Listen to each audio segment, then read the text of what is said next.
Alright, it's Roy, CRR News and Clues. Got a little park brake drum assembly on the back of a manual transmission that's mounted on a 5.9 liter Cummins that was all massaged and crammed into a 93 Chevrolet 3500 HD record truck. And as you can tell, there was some serious oil leaking going on, and I'm about to show you why. Somebody pulled a dum-dum when they put it together, and stuff wasn't checked during maintenance very well. That yoke has already got slack there because of it too. So in all actuality, I probably need a yoke. Okay, it's got a flat washer that's supposed to be up on there, and then a nut. Well, I took the little bolts out for the U-joint straps, and they were rounded off, so I had to get a 5/16 3/8 drive ratchet instead of a 1/4 drive 8mm, and pop them loose, get them all out. Get the carrier bearing bolts out with a 15mm socket and wrench. Got it laid off to the side. I had a ratchet strap handy, but it didn't work too good, so I asked for a little help. Okay. Then the drum, which isn't handy, goes on with 4 bolts here, slides over there. It's being cleaned right now.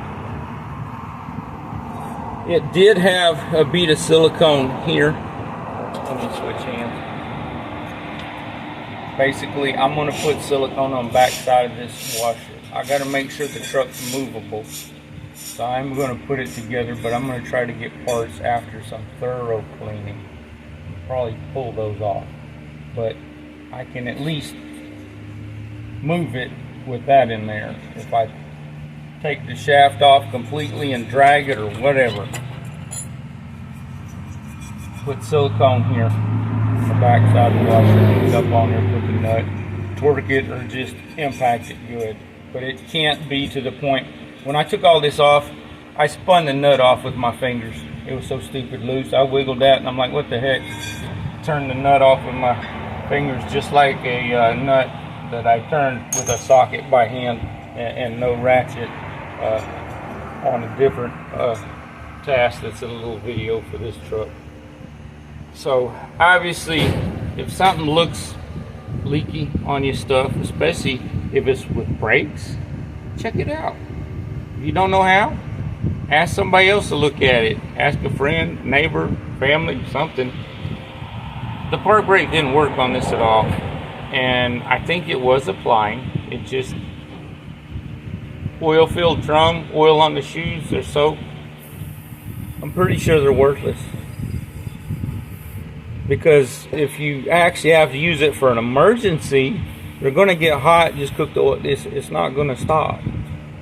Now, using this for emergency brakes sucks in the first place, because if you're going too fast with a drum brake type that's mounted on the transmission instead of back there on the front of the differential housing of your axle, if you do get it fully applied with your hand brake or foot brake, whatever type it is, if it does manage to stop the drum, it may snap a U-joint, some bolts, or twist a drive shaft, something, and you may still keep going. So having the emergency and park brake on the axle is better.